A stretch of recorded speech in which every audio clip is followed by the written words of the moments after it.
Hey all, here's a training video on how to cut and salt eggplant for the egg and eggplant sandwich. Really, really important. If you follow procedure on this and all the way through, you're gonna have perfectly salted eggplant that fry up amazing. And if you don't follow it exactly to the T, you're gonna have oily eggplant or really hard eggplant. So first up is you got washed eggplant. Sometimes they're really straight, sometimes they're curved. All right, the first thing you want to do is batch all your work. So I do everything all in stages. The first part, I'm going to cut off this top. So you either use a serrated knife or a chef's knife. I prefer serrated knife. But what I want to do is I'm going to get my serrated knife all the way underneath this little top part until I hit some resistance, and then I'm going to cut straight down on it. So I'm going to get underneath and cut straight down. I'm going to make sure it's not really woody or hard at the top. That one's perfect. So I just cut off a little knob. I want to do that first with all my eggplant, so I'm batching my work. So the tops are cut off.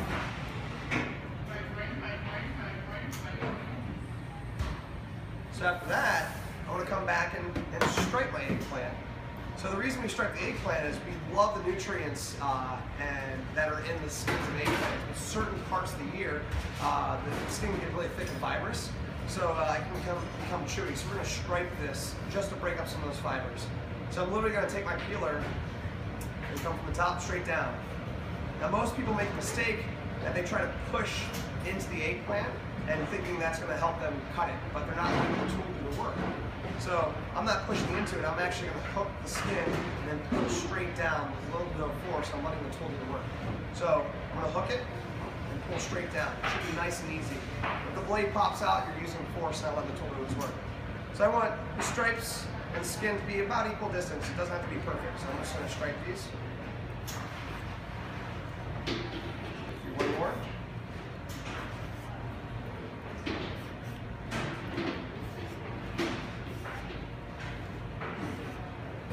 Alright, perfect.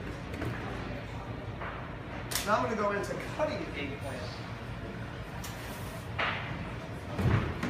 Alright, so the proper thickness of an eggplant, it's a little tough on the pinpoint, but it's about the thickness of the serrated knife minus the teeth. So I say sometimes the width of my finger, but everybody's finger is different. It's about 3/4 of an inch to an inch. So you want the thickness of the blade minus the teeth on there. It's really important that you cut this evenly from front to back on this. So when I make the cut, I'm looking to make sure that it's the same thickness all the way around. If it's thinner on one side and thicker on the other, when you put that in the fryer, it's going to cook unevenly. Also, when you put it in a sandwich, this side of the sandwich is going to have a really big piece of eggplant, and this side is going to have very little. So the knife cuts are very, very important on this. So I'm going to show you what probably the thinnest piece is acceptable, and the thickest piece. All right, so that's ideal. That's probably the thickest we want to go, and that's probably the thinnest we want to go. If they're too thick, that means when we salt them and fry them, that the outside will be crispy, but the inside will still be raw. And if they're too thin, that means they'll cook up and be like potato chips and have no moisture if they're too thin, so, right? You want to hit that target size, which is right in the middle. All right. So from there, if you make a mistake, something like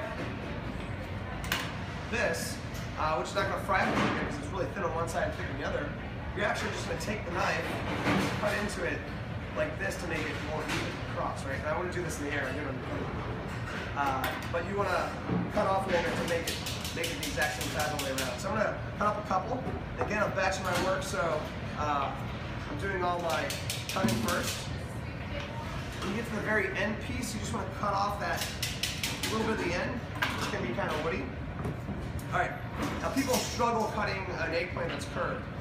So I'm worried about the thickness of the eggplant, not if it's circular. So I'm gonna run my knife, you can see it, I'm gonna run my knife just like this. Wherever this is flat, that's how I'm gonna start my first cut. And I'm gonna come down like this and never move my knife left or right. So it's gonna start off in circles and then quickly go to ovals, but I don't care if it's circular or oval. I just care about the thickness of the fry at the center, right? If the disc gets really big at the end, you can always cut it in half. So I'm going to show you real quick on this one. Cutting slices.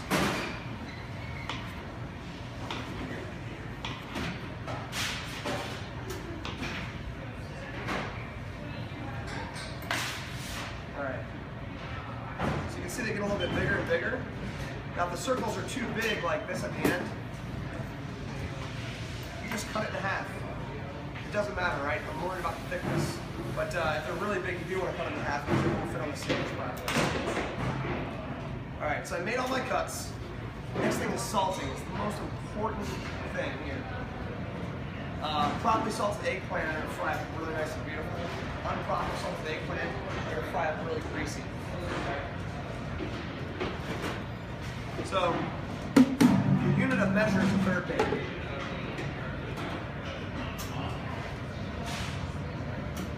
What you want to do is take your cut eggplant and throw them in a third pan. You're not neatly stacking them in here, forcing them in here. You're just really quickly filling them up to their line, that 4-quart line, which is right here on the third pan. That's my unit of measure. I need a sheet pan, and you have to use a sheet pan, and you have to use a board scrape to make this perfect. All right, so I have my salt, 1 tablespoon measure, my eggplant. So I'm gonna dump this onto a sheet pan, like that. I'm gonna take my eggplant, I just wanna push them together. So they're not spread out, right? I don't want them like this. I want them pushed together. All right.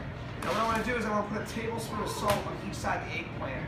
It's perfect, right? It's more salt than you would normally put on something in season.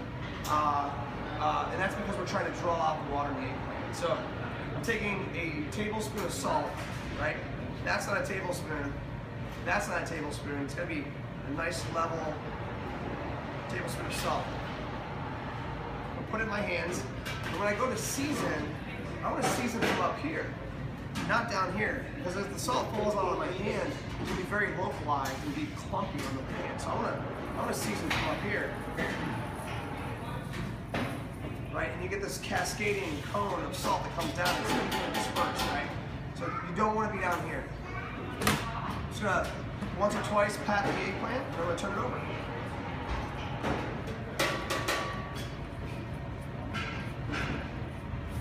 Push the eggplant back in. We'll get another tablespoon of salt in my hand. All right, pat it down again. And this is going to go back in my third pan. This is going to get a lid and a label on it. And this needs to sit for 12 to 24 hours, right? Most important step, I have a ton of salt on my sheet pan right now.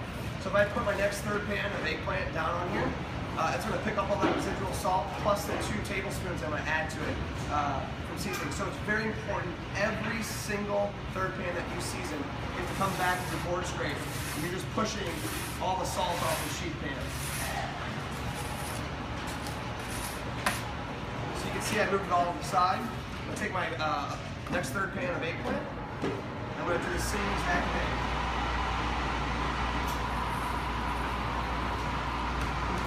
Down, flip it over, do it again. You do that every single time, the eggplants will come out perfectly beautiful, right? So, yeah, have fun with it. Thanks, guys.